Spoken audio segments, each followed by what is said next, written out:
Hello, everybody. So, just wanted to, this isn't what this video is going to be about, but I just want to say I washed my hair with a purple shampoo yesterday, and my hair is looking different, and I don't know how I feel about it, but anyways. So, today I came across this article. I actually follow them on Instagram. Their page is called Tiny Buddha on Instagram and Facebook. And I actually saw this post, like an article, that was talking about the negative impacts of not feeling your feelings. And I was reading through it, and I felt like I was able to resonate with a lot of the things because I'm an extremely emotional human being.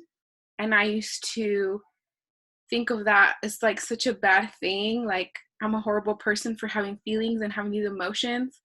And I used to see that as such a negative thing. And then slowly but surely, I started to learn that we're human. We're supposed to have feelings. I'm not a rock. I'm not a robot, you know? It's part of the human experience. So I thought this was a pretty cool article, and I wanted to read it. None of this information is mine, but I think it's very important stuff. Also random, but I'm like sweating. It's like so hot in here. I just walked my dog, so excuse the greasiness. But anyways, this article is by, sorry if I'm not saying this correctly, Marlena Tilhan. And so she is actually, my hands are so sweaty. I'm reading it off my phone. So I don't care about these ads. She, according to her like little bio thing here, she helps people who struggle in relationships due to codependency, insecure attachment, and unresolved trauma develop and change in ways that allow them to finally get the love they need. She works as a psychotherapist, relationship coach, and clinical director, and loves to connect on Instagram, all of that stuff. She is an expert in human relationships and sees them as the lifeblood of a meaningful existence. So anyways, there is a total of 5 feelings lessons that I actually personally think are very valid and very true, at least in my life and my personal experience. So if anybody finds this valuable in any way, shape, or form, awesome, because that's what this is about. Again, none of this information is mine. I am not a professional. I just saw this and I thought it was good information I wanted to share. I might keep wiping my face because I'm sweating still. So anyways, I'm just going to go ahead and read all of these. So let's see, I'll read the whole thing. So she starts off by saying, I spent most of my life scared of my feelings. Having feelings and expressing them made me mentally ill, or so I was led to believe by a large number of mental health professionals. When I felt sad, they labeled me as depressed. When I showed any signs of anxiety, they gave me another list of mental health disorders I needed medication for. And if I was angry, oh well, that was the absolute worst. That clearly proved how insane and utterly out of control I was. I didn't understand how they could see what was really going on for me. I couldn't understand how everyone saw me as the problem when what was happening to me was the actual problem. But that's a story for another time. I was brought up to be a good girl, which meant that any angry expressions were forbidden, shamed, and punished. I wasn't allowed to express disappointment because that made me ungrateful. I couldn't ask for what I wanted because that made me greedy. I wasn't allowed to disagree with anyone because that made me difficult. I couldn't express frustration because that meant I was out of control and needed to be left alone to think about my shameful behavior. I didn't ask for help because good girls don't inconvenience other people. I couldn't be happy either because that made me attention-seeking and annoying. I felt all the feelings, but I was taught that they were wrong forbidden, and shameful. So it didn't feel safe to feel them. And so I tried to suppress them. I inhibited them, pushed them away, avoided them, shamed them, and feared them. Every time I felt something, I saw it as more evidence for how bad I was. Later on, I saw it was evidence for how broken and mentally insane I was. It drove me crazy, but it was thinking that having feelings made me insane that actually drove me insane. I believed that what I was experiencing was wrong. I saw my feelings as problems, so I tried to hide them and not feel them. So much so that I don't even recall feeling very happy or excited about anything. All I remember is feeling tired, lethargic, and bored. I wasn't even 15 years old at the time. I continued like this for a very long time. My life felt lifeless and bleak. Everything just seemed so hard. Life was something to endure, not enjoy. It wasn't until I was in my 30s that I learned that my feelings weren't problems and that they didn't make me insane. My feelings only made me one thing: human. Sorry for the mustache sweat. So, feelings lesson number 1. Feelings aren't evidence that we are broken or insane. Feelings are evidence that we are humans. I now know that I had always been perfectly healthy, but others taught me to believe that being a little human with feelings was somehow wrong and shameful. My feelings were a problem for others. They were inconvenient to them. And as a result of them not dealing with their own feelings, their own irritation, intolerance, and impatience, they tried to control and eliminate mine. But what happens when we try to control or eliminate our feelings is that we deprive ourselves from experiencing the richness of life. We numb them all because we cannot selectively numb. We feel it all or nothing at all. So if I'm unwilling to feel my anger, I will eradicate other feelings with it, apart from maybe 1 or 2 that will be expressed more strongly than they would if we only let ourselves feel whatever it is that we actually need to feel. So feelings lesson number 2. We are meant to feel all our feelings and can't selectively numb them. In my professional work, I have noticed that sad people usually suppress their anger, and angry people usually suppress their sadness. It's a simplistic generalization, but it is largely true. The problem is that the displaced feeling will be way more powerful and destructive than it would be if we didn't try to control or avoid it. We avoid a feeling when it is shame-bound, when every time it arises, we feel shame for feeling it. If we feel something excessively and intensely, it's a sign that we have shame-bound another feeling, which means that this feeling was not tolerated in our childhood, and every time it arises, our anxiety level rises.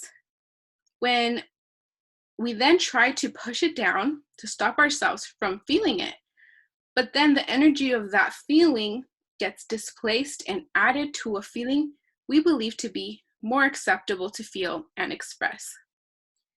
The more acceptable feeling then takes on a bigger form,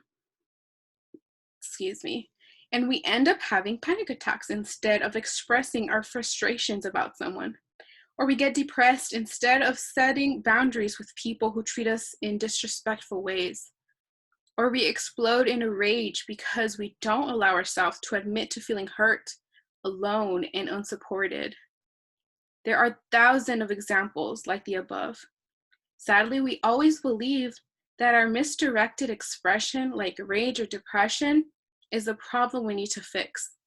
And so we focus on the result of the problem and not on its actual cause, which means that we cannot solve it. If we want to work through our issues, We need to identify which of our feelings are shame-bound and then reconnect with them in healthy and compassionate ways. This is a process. We are going against a lifetime of conditioning, so we need to be gentle with ourselves while preserving and getting honest with ourselves. But it is possible. We can remove the shame binding from all of our feelings by reminding ourselves that our feelings aren't problems, and that feeling our feelings is what makes us human. And it's what makes our human experience so special. Feelings lesson number 3. Shame-bound feelings express themselves in different and destructive ways, meaning we simply can't feel. When we inhibit what we are meant to express to protect others from our feelings because we perceive that they're a problem for them, we reinforce the message that our feelings are problems and that we are wrong to feel them.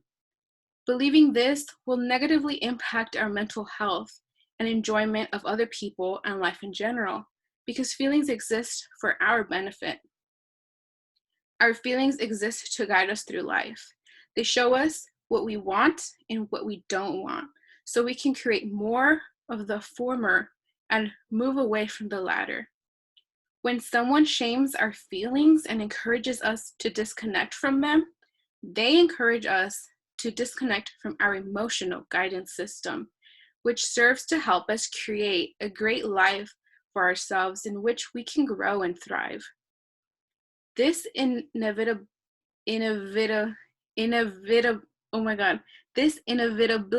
leads to creating an inauthentic, unfulfilling life and stunted development. Our feelings also show us when we believe something harmful that isn't true, a lie of the mind.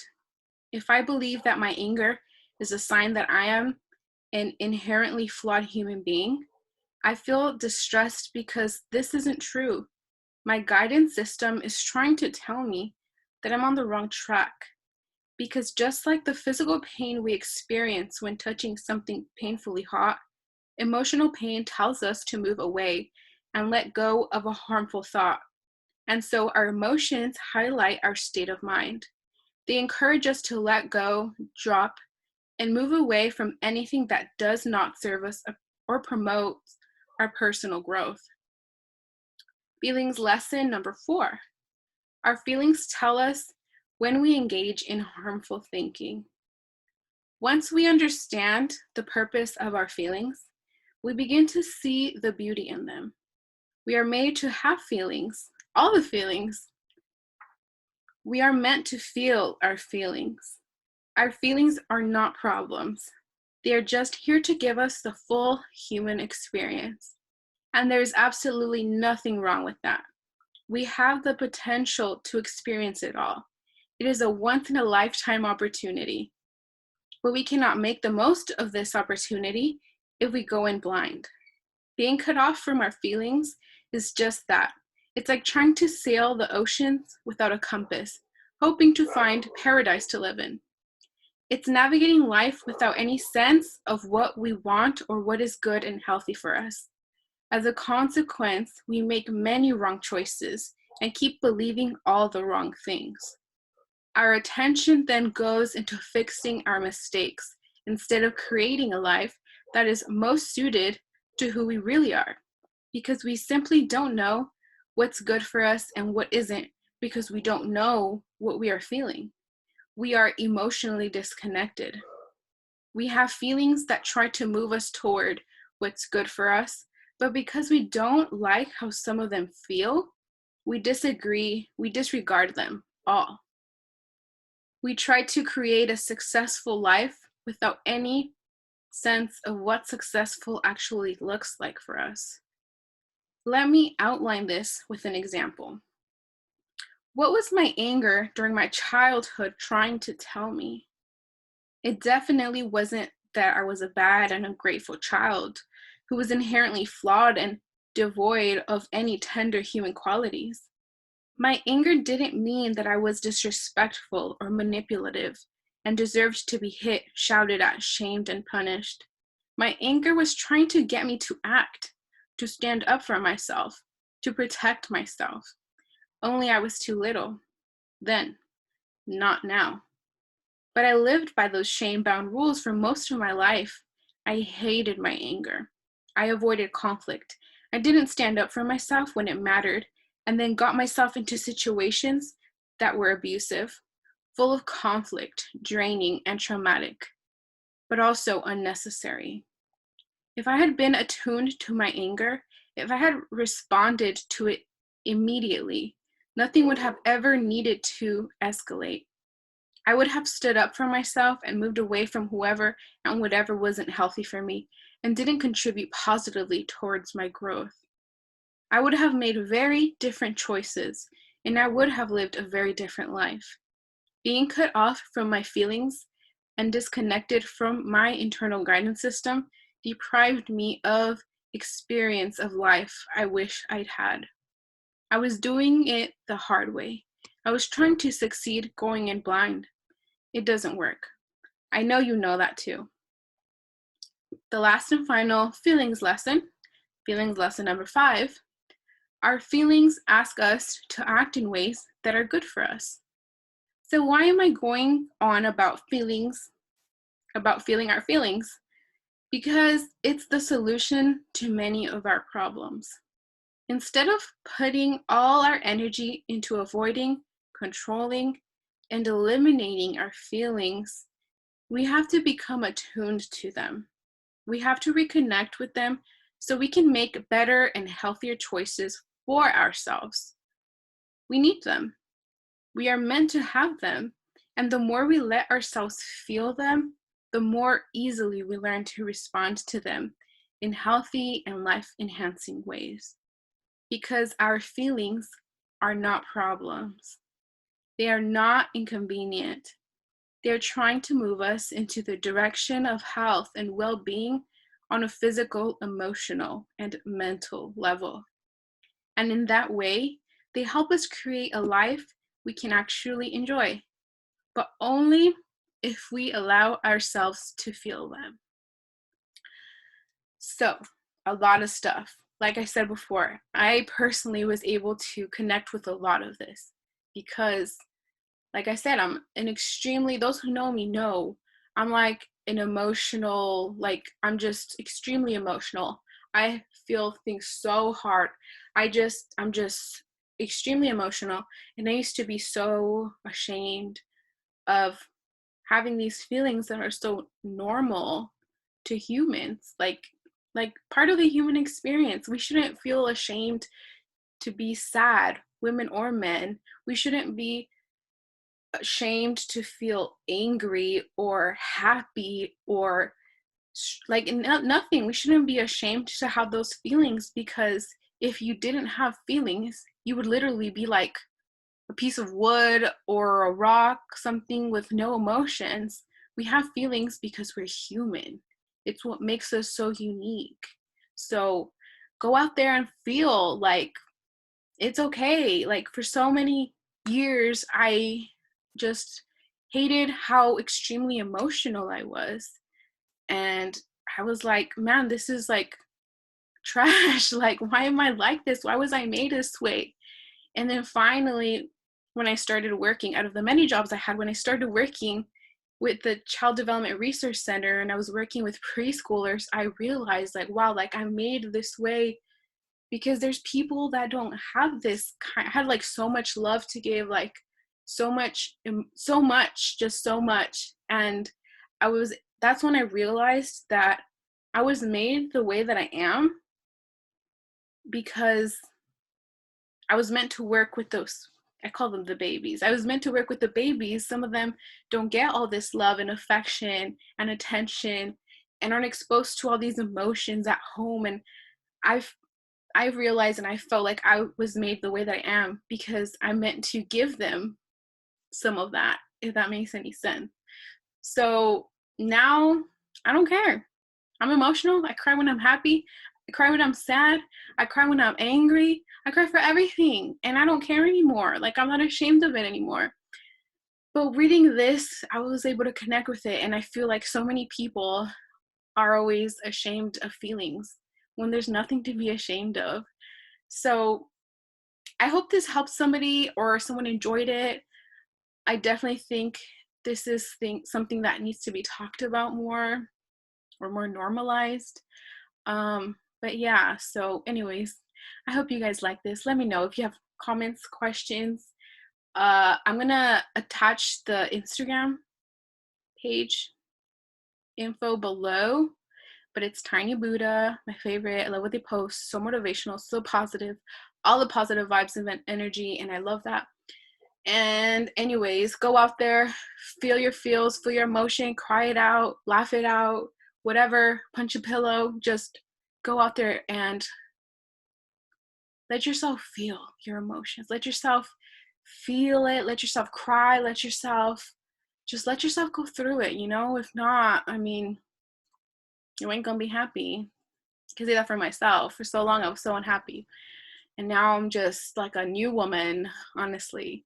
But anyways, again, thank you for watching. If you've continued to watch this far, don't forget to like and subscribe, and I'll see you guys next time.